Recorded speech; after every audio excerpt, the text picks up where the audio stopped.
Une fillette de 12 ans disparaît en pleine nuit et la dernière personne à l'avoir vue est son plus proche parent. Au départ, on pense à une fugue jusqu'à ce que de petits détails commencent à se révéler contradictoires. Près de 2 ans passent, le silence persiste, mais les données et les indices sont accablants. Lorsqu'une forêt isolée est minutieusement fouillée, la vérité se dévoile peu à peu, d'une manière que personne ne veut croire. Dès lors, la question cruciale n'est plus de savoir où elle est allée, mais qui a caché quoi pendant tout ce temps. Lori Annalise Page, née le 14 avril 2011, était la fille d'Andrew Wiley, âgé de 22 ans à l'époque, et de Miranda White, alors âgée de 17 ans, selon sa grand-mère. Brooklyn Page. Lori Page était une fillette intelligente et indépendante, qui paraissait plus mûre que son âge. Elle savait lire dès l'âge de 4 ans, se comportait toujours correctement et ne causait jamais de problème. Ses amis la décrivaient comme une enfant discrète, timide en présence de la foule, mais qui, entourée de personnes familières, révélait un caractère doux et joyeux. Lori aimait partager les petites choses qui la rendaient heureuse. Des jeux sur Roblox, des vidéos populaires sur YouTube et, parfois, ses espoirs d'une enfance paisible qu'elle souhaitait profondément. Selon Brooklyn Page, les parents de Lori n'entretenaient pas une relation durable. Elle se souvenait que, durant la grossesse, Miranda avait connu des moments d'hésitation quant au fait de devenir mère, mais qu'elle avait finalement choisi de mener la grossesse à terme. Après la naissance de Lori Page, Miranda éprouva des difficultés à s'adapter à son rôle de mère. Elle s'installa à Tampa, en Floride, et consacra une grande partie de son temps à sa propre vie, plutôt qu'à être présente auprès de sa fille. Inquiète pour sa petite fille, Brooklyn déménagea à Tampa afin de soutenir Miranda et de prendre soin de Lori. Ce qui l'attristait profondément était de constater que Miranda semblait souvent épuisée et passait rarement du temps avec son enfant, laissant Lori apprendre l'autonomie dès un très jeune âge. Selon Brooklyn, cette situation traduisait une absence de chaleur familiale et nourrissait de sérieuses inquiétudes quant à l'avenir de sa petite fille.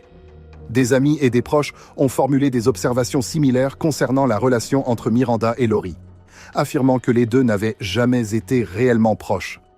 Alors que Lori bénéficiait d'une attention soutenue de la part de membres de sa famille, notamment de sa marraine Daisy Garcia, Miranda était fréquemment absente, laissant un vide affectif important dans la vie de sa fille.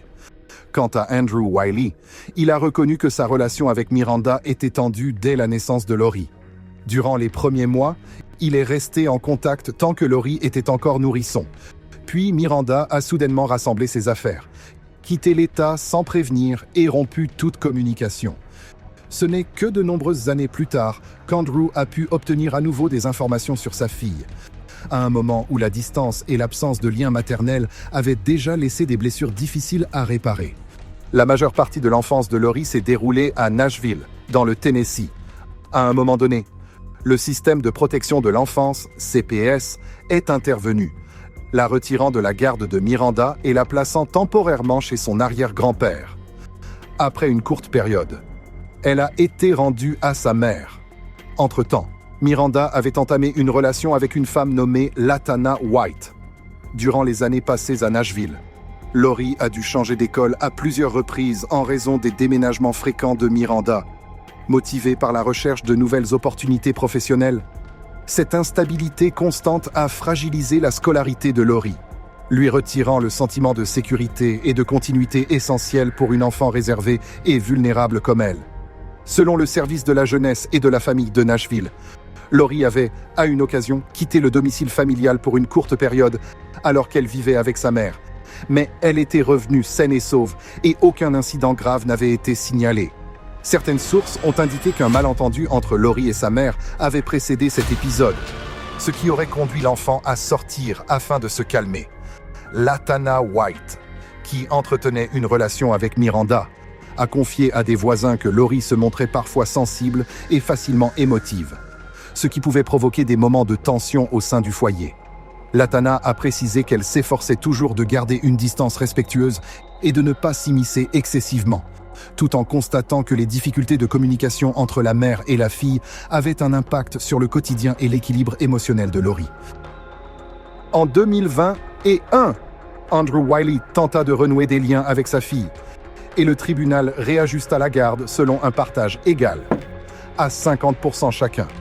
Toutefois, Andrew résidant à Tallahassee, en Floride, Lori ne pouvait lui rendre visite que pendant les vacances d'été.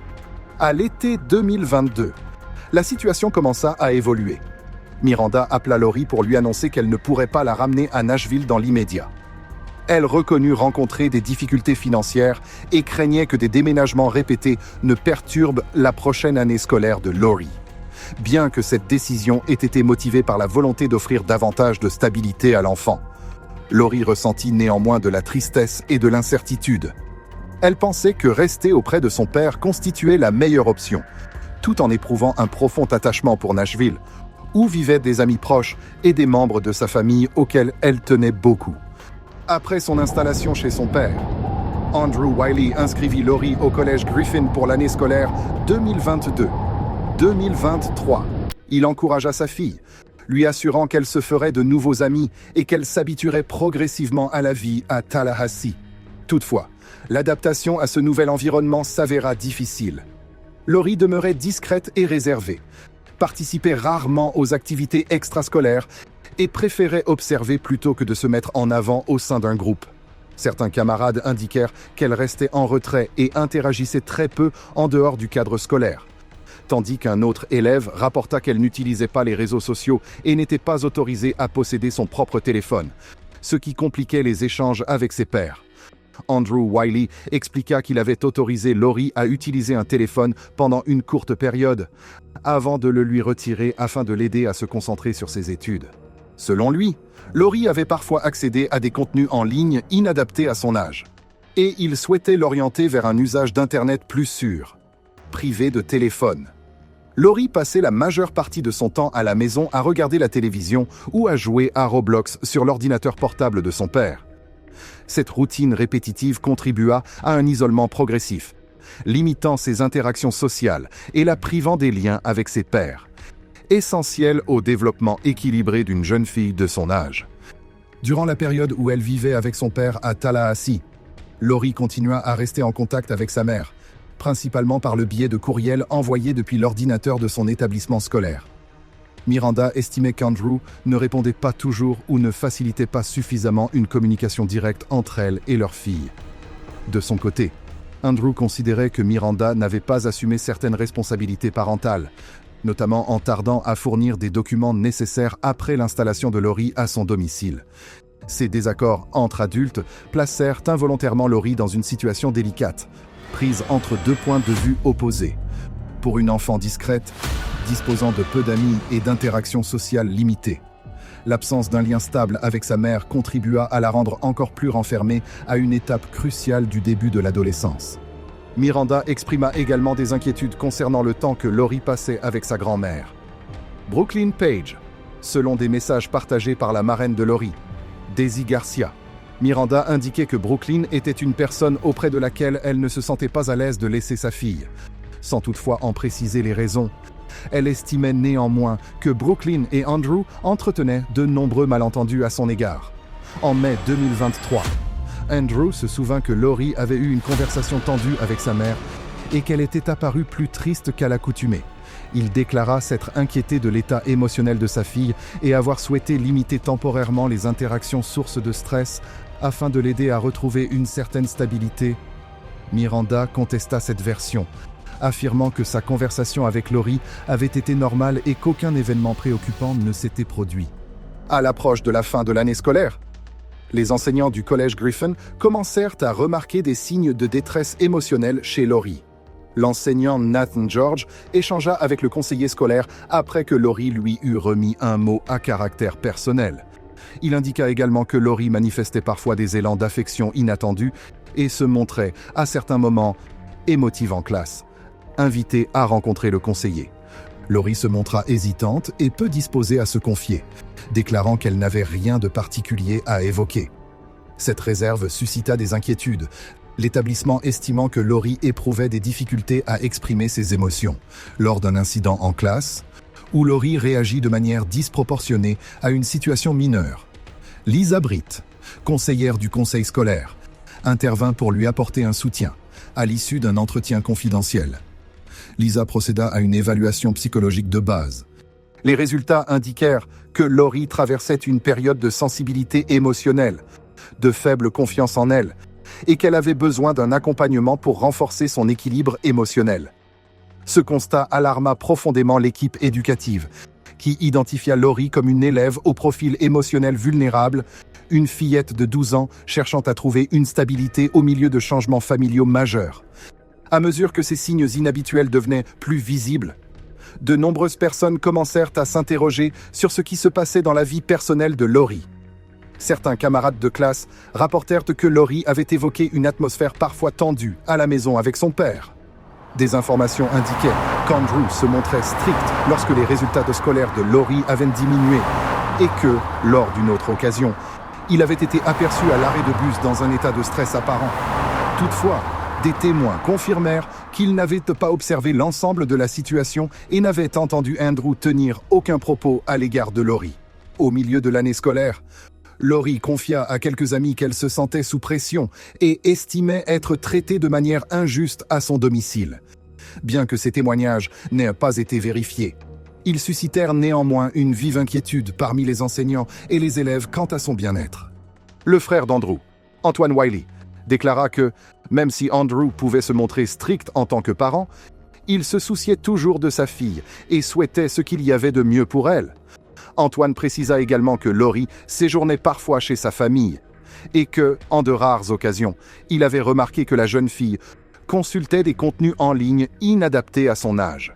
Il s'agissait de la deuxième fois que des informations de ce type apparaissaient concernant l'usage d'Internet par Lori. Mais, à la suite d'examens et de vérifications ultérieures menées par les enquêteurs, aucun élément concret n'a permis de confirmer ou d'infirmer ces affirmations. Les divergences entre les différents témoignages suggéraient que la vie privée de Lori était plus complexe que ce que les observateurs extérieurs pouvaient percevoir. En mai 2023, à la suite d'une dispute tendue avec son père, Lori quitta le domicile pour une courte période. Elle se rendit chez une amie, y resta quelques heures, puis retourna à l'école le lendemain. Heureusement, Lori fut retrouvée saine et sauve plus tard dans la journée et regagna son domicile dans un état stable. Pendant la période où sa fille était portée disparue, Andrew déclara avoir contacté Miranda afin de l'informer de la situation. Miranda répondit brièvement « S'il y a la moindre nouvelle concernant notre fille, préviens-moi immédiatement ». Ce message, bien que succinct, reflétait la distance persistante et l'absence de consensus entre les deux parents et montrait que Lori grandissait dans un environnement marqué par de profondes divergences en matière de parentalité et de communication. Le 3 juin 2023, l'agent de police de Tallahassee, Caleb Babb, fut dépêché au numéro 1229 de Continental Court à la suite d'un appel d'urgence passé par Andrew Wiley. Celui-ci indiqua qu'il avait quitté son domicile pour aller travailler à 23h la veille au soir et que, lorsqu'il était rentré le lendemain matin, Lori ne se trouvait plus dans la maison. Andrew expliqua qu'au moment de son départ, sa fille regardait la télévision dans le salon et qu'ils avaient passé toute la journée ensemble avant qu'il ne prenne son service de nuit. Ces éléments conduisirent les autorités à déclencher rapidement des recherches urgentes. Tout dossier concernant la disparition d'un mineur étant traité comme une situation nécessitant une réponse immédiate. L'agent Babb demanda à Andrew s'il avait remarqué des changements récents dans le comportement ou l'humeur de Lori. Andrew mentionna que Lori avait déjà quitté le domicile par le passé et évoqua une conversation émotionnelle qu'elle avait eue avec sa mère. Miranda, selon lui, cet échange avait rendu Lori plus renfermée et silencieuse dans les jours qui avaient suivi. Cette observation suscita l'inquiétude des forces de l'ordre, qui estimèrent que les tensions familiales pouvaient avoir affecté l'équilibre émotionnel de Lori et rendu plus difficile la gestion de ses sentiments. Les autorités élargirent immédiatement les recherches, inspectant les environs, se rendant à l'établissement scolaire de Lori et interrogeant amis et proches afin de recueillir des informations complémentaires. Lorsqu'une personne disparaît, chaque minute compte. Margaret Summers, paraprofessionnelle à la Griffon Middle School, le sait bien. C'est pourquoi elle essaie de faire passer le message au sujet de son élève, Lori Page, âgée de 12 ans. J'ai le sentiment qu'après 14 jours, il doit y avoir au moins un adulte qui l'a vue ou qui a une idée de l'endroit où elle a pu aller. Lori est considérée comme une fugueuse et a été vue pour la dernière fois le 3 juin près du pâté de maison 1200 de Continental Court, à proximité d'Ocala Road et à moins d'1 mile de Mission San Luis. Rudy Ferguson, pasteur de la Newberg Tabernacle of Praise à Griffin Heights, ne connaît pas Lori personnellement, mais il affirme que, compte tenu de sa fonction, il est important d'aider la communauté de toutes les manières possibles. Nous devrions être sa famille. Nous devrions la rechercher sans relâche pour qu'elle soit retrouvée saine et sauve. Je pense que cela incombe aussi aux églises du quartier parce que c'est pour cela que nous sommes là. Nous sommes dans la communauté non seulement pour la croissance spirituelle, mais aussi pour être une voix. Summers indique que Lori a déjà fugué auparavant, mais qu'elle a toujours été retrouvée en quelques jours.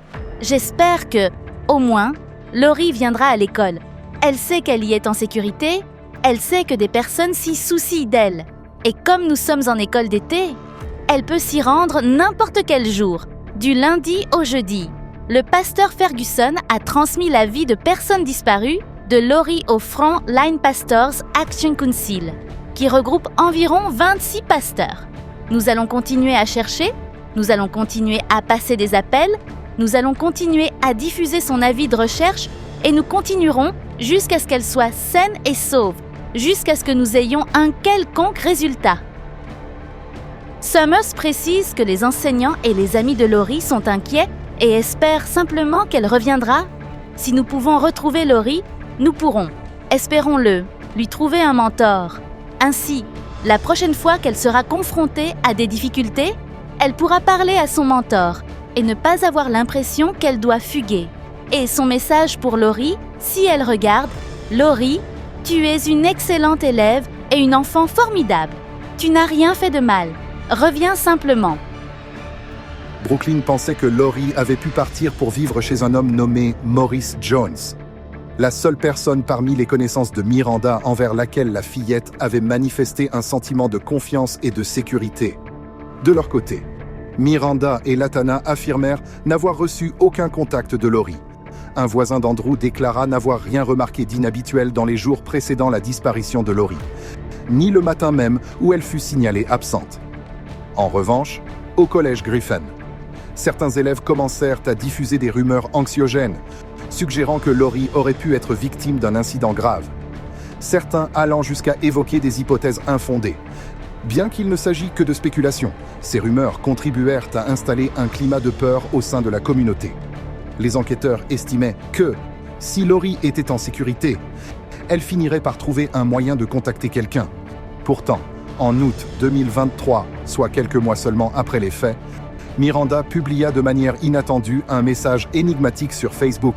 « Ma fille n'est plus ici avec moi », accompagné d'un emoji représentant un cœur brisé. Cette publication suscita une vive controverse et fut rapidement supprimée. Mais elle choqua profondément la communauté et alimenta davantage les spéculations et l'inquiétude. Interrogée par les enquêteurs sur la signification de ce message, Miranda expliqua qu'elle voulait simplement dire que Lori n'était plus à ses côtés et reconnut qu'elle avait toujours ressenti une inquiétude persistante quant à la sécurité de sa fille. L'ambiguïté de cette explication accentua les tensions autour de l'affaire, tandis que les enquêteurs poursuivaient leurs recherches afin d'explorer toutes les pistes possibles et de comprendre ce qui était réellement arrivé à Lori. Bien qu'Andrew ait pleinement coopéré avec la police et autorisé une inspection approfondie de son domicile, il demeurait une personne nécessitant un examen plus poussé dans le cadre de l'enquête sur la disparition de Lori.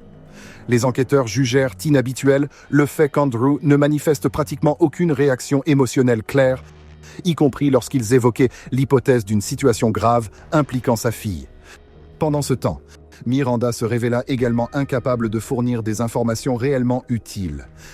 Elle repoussa à 3 reprises la remise d'un échantillon d'ADN avant d'accepter finalement de coopérer. En définitive, les données de géolocalisation de son téléphone portable indiquèrent que Miranda se trouvait à Nashville au moment où Lori avait quitté le domicile, ce qui constitua la seule raison pour laquelle elle fut écartée du champ direct de l'enquête. À ce stade, le climat était empreint de doute. les deux parents de Laurie laissant, aux yeux des enquêteurs et de la communauté, de nombreuses questions sans réponse. Parallèlement, des incohérences notables commencèrent à apparaître dans les déclarations d'Andrew concernant la nuit des faits. Dans un premier temps, il avait décrit le déroulement des événements de manière fluide et cohérente. Mais les données objectives racontaient une autre réalité. La police découvrit qu'Andrew s'était absenté de son travail les 27 et 29 mai, ce qui amena les enquêteurs à s'interroger sur ce qu'il faisait réellement durant cette période. Plus préoccupant encore, les données de localisation de son téléphone révélèrent qu'Andrew s'était déplacé dans la région de Jacksonville, en Floride, pendant l'intervalle où Laurie était signalée disparue. Ces divergences firent de basculer Andrew du statut de père, déclarant la disparition de sa fille, à celui de principal point d'attention de l'enquête en cours. En février 2024, soit près d'un an après la déclaration de disparition de Laurie, les enquêteurs de Tallahassee demandèrent à Andrew de se présenter au commissariat pour un entretien officiel portant sur l'avancée du dossier. Toutefois, il ne se présenta pas et ne répondit pas aux appels des autorités. Lorsque la police contacta la grand-mère de Laurie, Brooklyn, celle-ci déclara qu'Andrew s'était montré plus anxieux qu'à l'accoutumée dans les jours précédant la réunion prévue et qu'il paraissait tendu dès que quelqu'un évoquait la possibilité d'un lien entre lui et la disparition de sa fille. Selon les dossiers d'enquête, durant cette période, les forces de l'ordre menèrent des mesures complémentaires de routine, notamment l'examen d'appareils électroniques et la récupération de données numériques en vue de leur analyse. Plus tard dans la journée, Andrew contacta finalement les autorités et indiqua qu'il acceptait de se présenter, à condition d'être accompagné d'un avocat lors de l'entretien. Lors de l'entretien officiel, Andrew répéta une nouvelle fois la chronologie des faits qu'il avait déjà exposés auparavant. Cette fois-ci, toutefois, les enquêteurs ne lui permirent pas d'orienter librement la discussion. Ils posèrent des questions ciblées et exigèrent des réponses plus précises.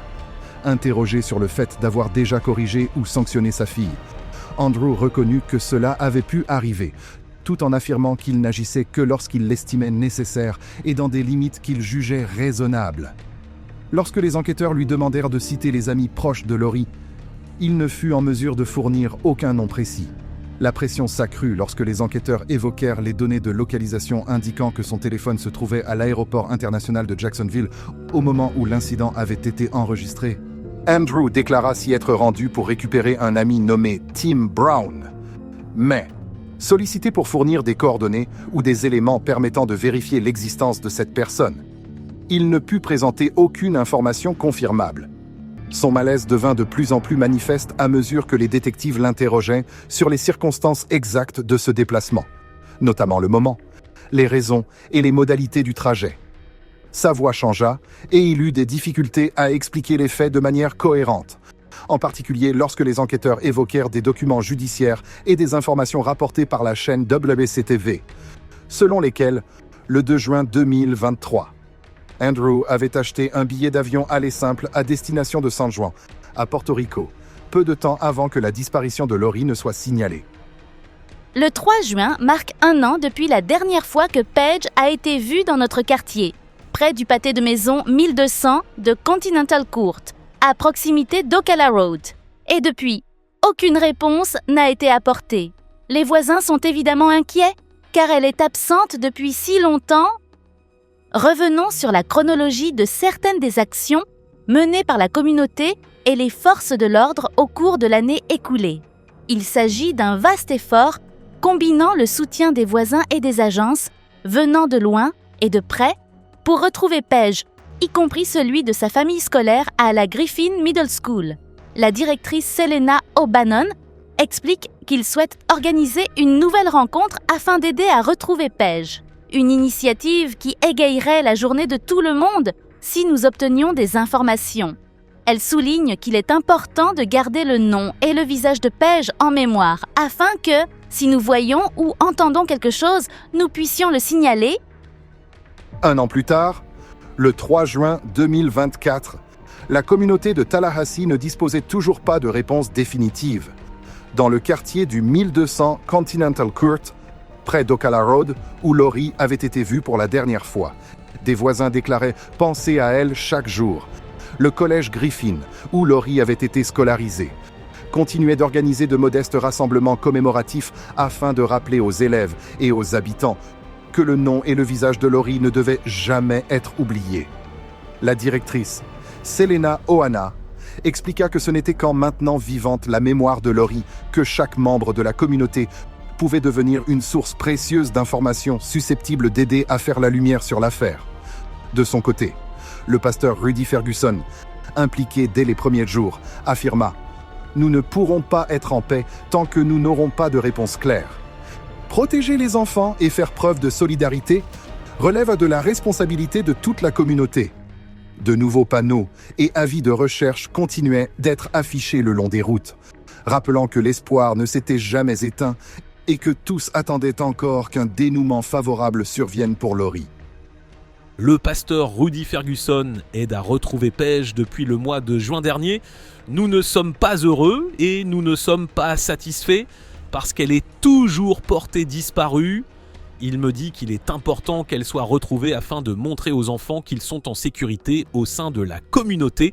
Nous devons les protéger par tous les moyens nécessaires pour nous assurer qu'ils aient une vie positive et productive. Il m'explique que même s'il n'y a pas d'événement prévu pour le moment, il a commandé quelques pancartes supplémentaires et a déposé des prospectus dans les églises.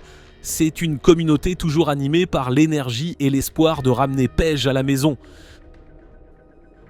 La police ne parvint jamais à obtenir de la part d'Andrew la moindre information vérifiable concernant le mystérieux ami nommé Tim Brown.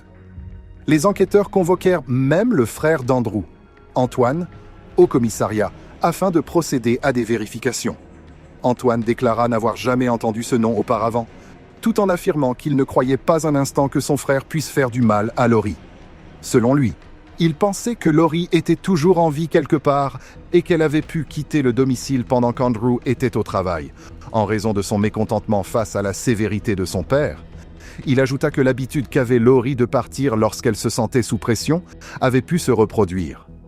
La grand-mère de Lori, Brooklyn, se rangea également du côté d'Andrew, insistant sur le fait que, s'il y avait une chose dont elle était certaine, c'était qu'Andrew ne ferait jamais de mal à sa fille.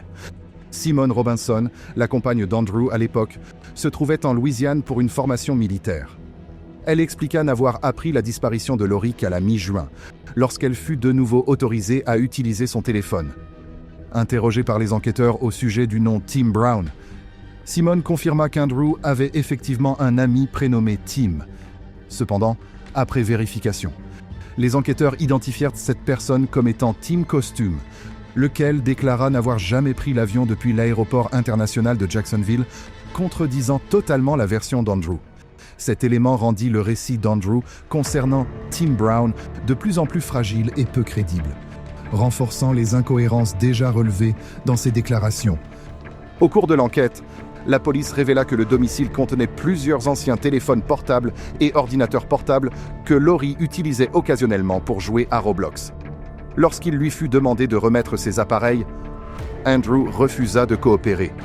Les autorités durent finalement obtenir un mandat de perquisition judiciaire et saisir l'ensemble des dispositifs, ainsi que sa Dodge Charger. Selon des témoins, même pendant la fouille de son domicile, Andrew demeura inhabituellement calme, allant jusqu'à sourire et plaisanter au moment de monter dans le véhicule d'un collègue, une attitude que de nombreux observateurs eurent du mal à comprendre.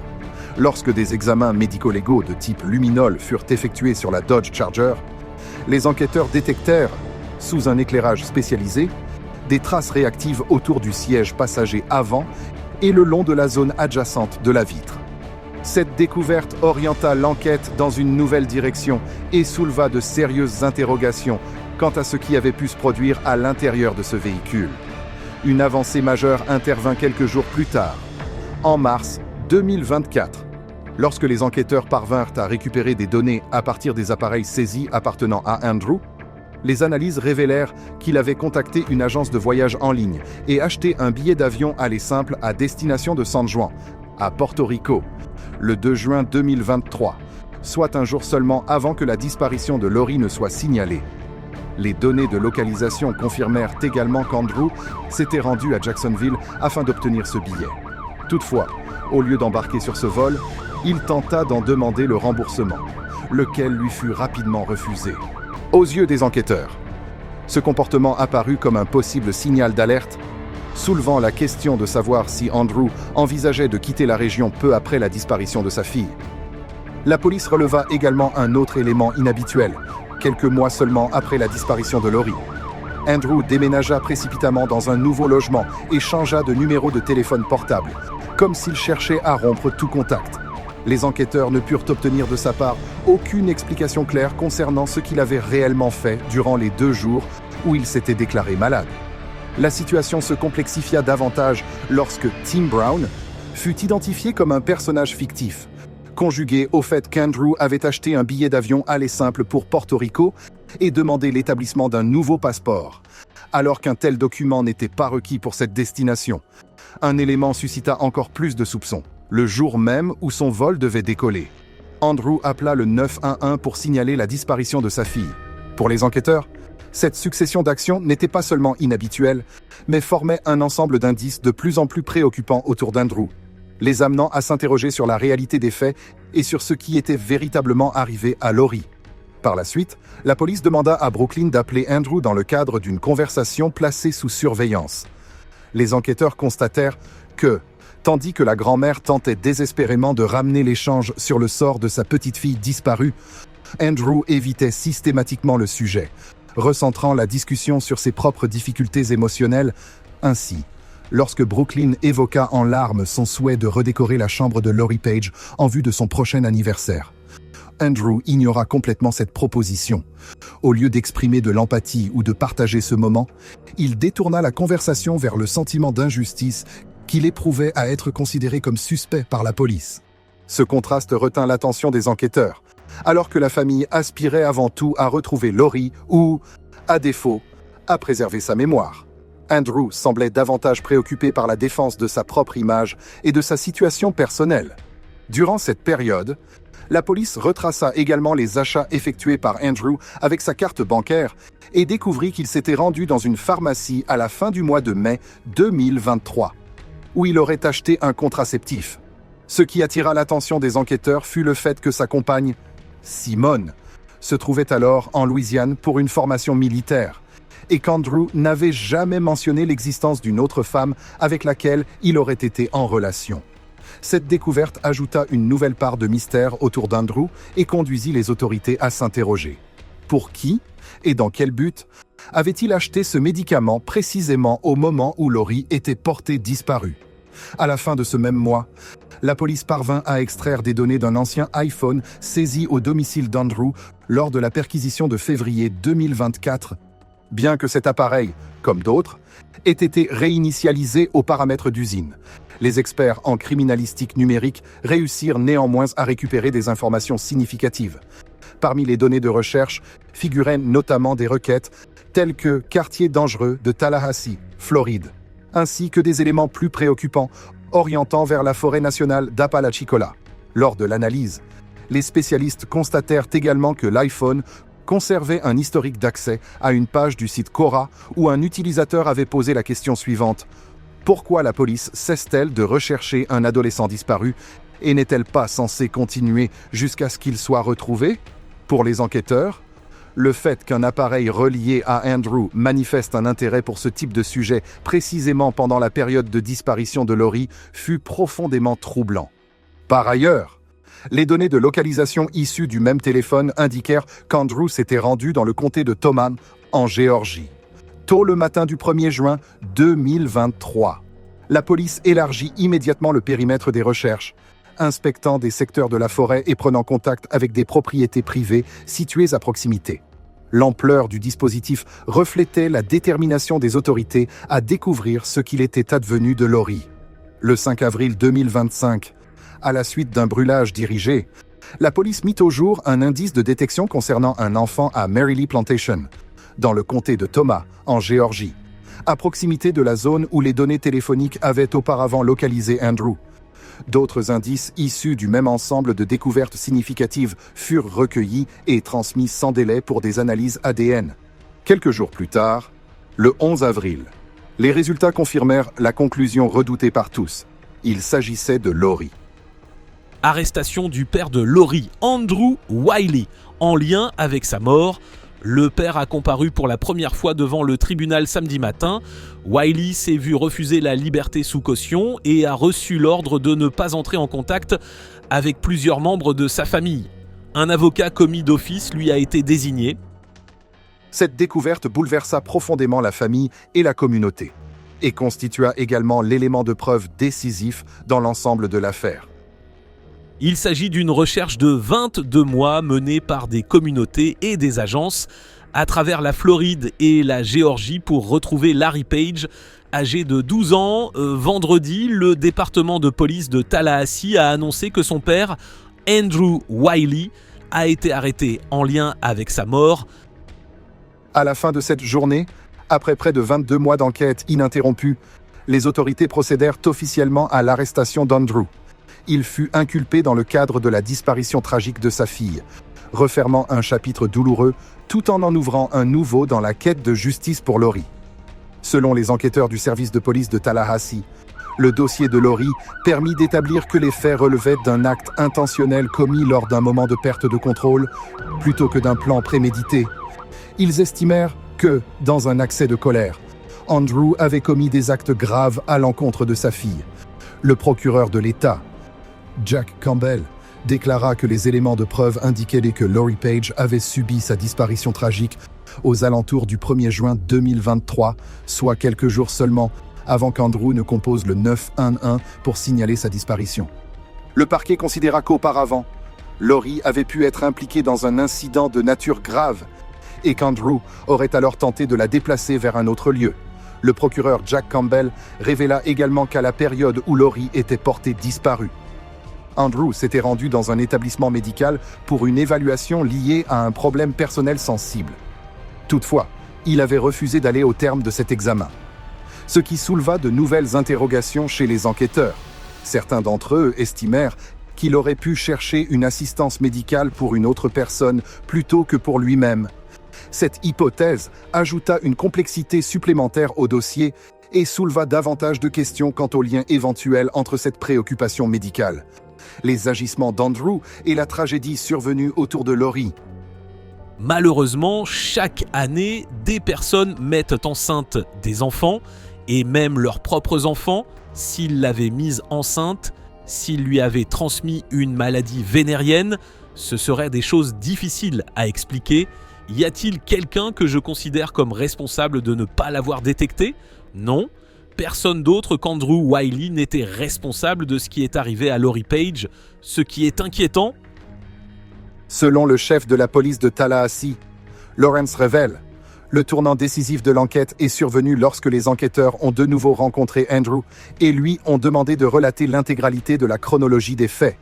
Il a déclaré « Les personnes qui disent la vérité n'ont généralement aucune difficulté à raconter à nouveau leur histoire. » Il a ajouté « À l'inverse, celles qui mentent éprouvent toujours des difficultés à maintenir la cohérence de chaque détail. » Pour les enquêteurs, cette observation ne relevait pas seulement de l'expérience professionnelle, mais constituait un principe directeur qui leur a permis d'identifier des irrégularités manifestes dans le récit d'Andrew, faisant ainsi progresser la recherche de la vérité sur ce qui était arrivé à Lori. Avant tout, merci d'être présent aujourd'hui. Ce n'est pas un jour heureux, mais un jour triste, dans la mesure où nous avons retrouvé les restes de Lori Page, âgée de 12 ans et portée disparue. Il y a 2 ans, j'avais affirmé que nous n'abandonnerions jamais, que nous retrouverions Lori, que nous la ramènerions à la maison, que nous identifierions la personne responsable, que nous l'arrêterions et que nous la traduirions en justice. Et aujourd'hui, je me tiens devant vous pour vous dire que nous avons tenu parole. Nous avons retrouvé les restes de Lori et arrêté la personne responsable de ce crime.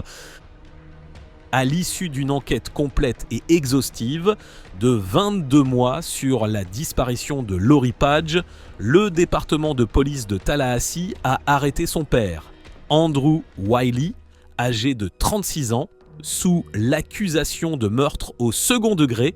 Depuis la disparition de Lori en juin 2023, les enquêteurs ont suivi des centaines de pistes, mené des entretiens dans plusieurs États, examiner des preuves numériques et effectuer de vastes recherches dans le nord de la Floride et le sud de la Géorgie. l'affaire évoluant au fil du temps jusqu'à conduire à l'arrestation de Wiley. Le 3 juin 2023, Lori Page est signalée disparue par son père, qui affirme alors qu'elle a quitté le domicile avec son sac à dos pendant la nuit alors qu'il était au travail. De l'été 2023 au début de 2024, des centaines de pistes sont explorées sans que Lori ne soit retrouvée et le récit de Wiley commence à présenter des incohérences. Le 2 février 2024, un téléphone est saisi à son domicile et une analyse médico-légale met en évidence des recherches internet suspectes, notamment sur des zones isolées avec des plans d'eau en Alabama et en Géorgie. En mars 2024, de nouvelles informations sur sa relation avec Lori émergent et, sur la base des preuves numériques, l'attention des enquêteurs se concentre davantage sur Wiley, qui devient le principal suspect. Les enquêteurs fouillent alors une zone isolée et envahie de broussailles du comté de Thomas, en Géorgie, connue localement comme une plantation où plusieurs recherches n'aboutissent à aucun résultat jusqu'au 5 avril 2025, lorsqu'à la suite d'un brûlage dirigé ayant dégagé les broussailles, ils retournent sur les lieux et découvrent des restes humains, lesquels sont analysés par le Florida Department of Law Enforcement et formellement identifiés, 4 jours plus tard, comme étant ceux de Lori Page. Cette affaire a profondément marqué notre communauté pendant près de 2 ans. Lori méritait un foyer sûr et une vie entière devant elle. Et si l'arrestation d'aujourd'hui ne la ramènera jamais, elle nous rapproche néanmoins d'un pas de la justice, témoignant de l'engagement indéfectible du TPD à résoudre les crimes violents et à rendre justice aux victimes et à leurs proches. Toute personne disposant d'informations supplémentaires est invitée à contacter le TPD au 850 891 400 de manière anonyme ou Crime Solvers au 850 574 tips. Et nous exprimons une nouvelle fois notre sincère gratitude aux agents, membres de la communauté et agences partenaires dont les efforts ont contribué à faire en sorte que l'histoire de Lori Page ne soit jamais oubliée. Andrew continua de clamer son innocence, affirmant que la police avait arrêté la mauvaise personne et soulignant qu'il ne ferait jamais quoi que ce soit qui puisse nuire à sa fille. Parallèlement, son frère Antoine lança une campagne GoFundMe peu après la mise en détention d'Andrew. Bien que la collecte de fonds ait été rapidement supprimée, la plateforme n'autorisant pas les dons destinés à la défense de personnes mises en cause dans des faits graves, la publication initiale visait à réunir plus de $100 000. L'objectif affiché était de dénoncer ce que la famille considérait comme des inexactitudes dans l'enquête du service de police de Tallahassee et d'identifier la personne qu'elle estimait réellement responsable de la perte tragique de Lori. Cette initiative mit en lumière une fracture profonde, tandis que les autorités estimaient les éléments de preuve probants. Une partie de la famille demeurait déterminée à défendre Andrew. Exactement 2 ans après la disparition de Lori Page, Andrew fut constaté comme n'étant plus présent au centre de détention entre le 19 et le 20 juin 2025. Selon des rapports préliminaires, un incident médical soudain aurait entraîné une disparition tragique inattendue. La situation fut attribuée à des causes naturelles, mettant un terme à un parcours judiciaire qui n'aboutit jamais à une décision définitive.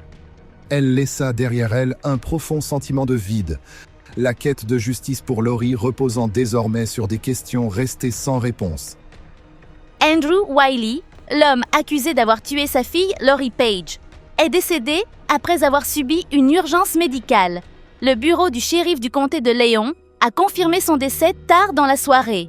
Selon le LCSO, le personnel a transféré Wiley dans l'unité médicale et a tenté des mesures de réanimation. Ils indiquent que l'homme de 36 ans est décédé peu après 5h30 ce soir-là. Malheureusement, cela signifie que la procédure pénale engagée contre Andrew n'ira jamais jusqu'au procès et qu'elle est désormais officiellement close. Les procureurs ont déclaré avoir eu une confiance totale dans les éléments de preuve, allant des données issues de l'expertise numérique au comportement jugé suspect, en passant par les informations de localisation, le plaçant à proximité du site où des indices liés à Lori avaient été découverts. Toutefois, Andrew étant décédé avant la tenue du procès, le système judiciaire n'a pas pu rendre de décision officielle quant à sa responsabilité. Pour la famille de Lori, Cette réalité fut particulièrement amère. Des preuves existaient, un suspect avait été identifié. Mais aucune conclusion définitive ne pourrait être obtenue par le biais d'un verdict judiciaire. Les autorités ont indiqué que, sauf apparition de nouveaux éléments pointant vers une autre personne, le dossier resterait classé comme inactif. Pour la communauté, l'annonce de l'arrestation, survenue après près de 2 années de confusion et de douleur, suscita des sentiments profondément contrastés. De la tristesse face à la vérité révélée, mais aussi un certain apaisement en sachant qu'au moins Lori avait enfin été retrouvée et que son histoire avait pu être portée à la connaissance du public. C'était une nouvelle dont nous avions besoin. Cependant, ce n'était pas la nouvelle bienvenue que nous espérions. Ce n'était pas une nouvelle porteuse d'espoir, mais certainement une forme de clôture. Et cela nous place clairement sur le chemin de la question « Que faisons-nous maintenant ? C'est notre perte ?» Le fait que sa vie ait été ôtée fait aussi partie de nous. Cela aurait pu être une petite Lori. Vous savez, un petit garçon pourrait se retrouver dans la même situation que la petite Lori. Il est donc important de le comprendre. Peu après que la police a confirmé la découverte d'indices liés à Lori, une veillée aux chandelles accompagnée d'un lâcher de ballons a été organisée à l'amphithéâtre de Tallahassee en son hommage. Les participants reçurent des bougies et des ballons blancs, tandis que la chanson Human Nature de Michael Jackson résonnait, plongeant les lieux dans un silence empreint de tristesse. L'événement s'acheva par un moment de recueillement, faisant office d'adieu à Lori. Margaret Summers, membre du personnel du collège Griffin ayant échangé directement avec Andrew durant l'enquête, qualifia l'arrestation de « conclusion grave d'une histoire sombre et sinueuse ». Elle se souvenait que, même lors de leurs interactions, le comportement d'Andrew lui avait toujours paru inhabituel, comme s'il manquait d'une empathie sincère, y compris lorsqu'on cherchait à le réconforter. Je pense qu'au début, elle a été considérée comme une fugueuse. Et je pense que, sur cette base initiale, l'affaire a été négligée, mais une fois que le département de police de Tallahassee a repris le dossier, ils s'en sont pleinement saisis et l'ont mené jusqu'au bout, jusque dans les bois, en Géorgie. Le pasteur, Rudy Ferguson, figure communautaire locale ayant contribué à la coordination des recherches et à la sensibilisation autour de l'affaire, a exprimé des sentiments mêlés lorsque la vérité a émergé. Il a déclaré « La manière dont Lori a été retrouvée restera gravée en nous pour le reste de nos vies. » Pour la communauté de Tallahassee, ce rappel ne renvoyait pas seulement à la douleur de la perte, mais constituait aussi un appel à la vigilance et à la protection des enfants vulnérables, afin que la tragédie de Lori ne se reproduise jamais pour une autre famille. Parce que nous la cherchions depuis très longtemps. Et même si nous avons reçu une nouvelle que nous n'espérions pas, nous avons obtenu la réponse qui a amorcé le processus de clôture, et c'était cela. L'histoire de Lori. Annalise Page n'est pas seulement un fait divers criminel, mais aussi un documentaire de type true crime qui met en lumière la douleur au cœur d'une affaire profondément troublante. Ce documentaire retrace une situation déchirante dans laquelle une enfant victime, âgée de seulement 12 ans, est devenue le centre d'une perte tragique liée à la négligence et à l'absence de protection. Lori n'était pas qu'un nom inscrit dans un dossier. C'était une fillette réservée qui aimait Roblox, appréciait la lecture et illuminait autrefois une pièce entière par son sourire. Pourtant, sa vie a été entraînée dans une spirale douloureuse en raison des défaillances du système de protection de l'enfance. Cette affaire a une fois de plus révélé de graves lacunes, un échec des services de protection de l'enfance, CPS, un dysfonctionnement du système où des signaux d'alerte ont été ignorés, conduisant à une tragédie irréversible. Des bougies et des ballons ont été lâchés en hommage à Lori. Mais une question persistante demeure. Qui protégera les autres enfants lorsque le système ne remplit pas sa mission ? Il ne s'agit pas uniquement d'un documentaire sur une enfant victime, mais d'un rappel puissant que la société doit faire davantage pour protéger les enfants, afin que la justice ne soit pas seulement évoquée après qu'une perte irréparable s'est produite. Il faut se souvenir que la justice ne se limite pas à une arrestation ou à une condamnation. La justice, c'est la justice pour les victimes, la justice pour Lori, et la capacité de transformer cette douleur en moteur de changement. Dans la tristesse, une leçon au prix élevé s'impose. Chaque regard attristé, chaque appel à l'aide, même discrets, méritent d'être entendus. Et si nous agissons collectivement, aucune autre fillette comme Lori ne devra jamais subir une tragédie silencieuse. Cette vidéo a été réalisée dans un objectif éducatif et de sensibilisation de la communauté à la justice et à la protection de l'enfance, sans aucune intention de recourir à des éléments sensationnalistes ou choquants. Merci d'être resté jusqu'au terme de l'histoire de Lori Annalise Page, une jeune fille qui nous a permis de mieux comprendre la portée de l'amour, de la perte et de la responsabilité qui incombent aux adultes dans la protection des enfants les plus vulnérables. Votre compassion, votre soutien et votre empathie sont essentiels pour que des victimes comme Lori ne soient jamais oubliées et pour que de telles tragédies ne se reproduisent de plus. Nous vous invitons à cliquer sur « J'aime », à vous abonner et à activer la cloche de notification afin de nous rejoindre lors de nos prochains épisodes de documentaires True Crime, où chaque histoire est une voix pour la justice des enfants, pour la protection de l'enfance et pour un monde dans lequel chaque enfant est en sécurité, aimé et écouté.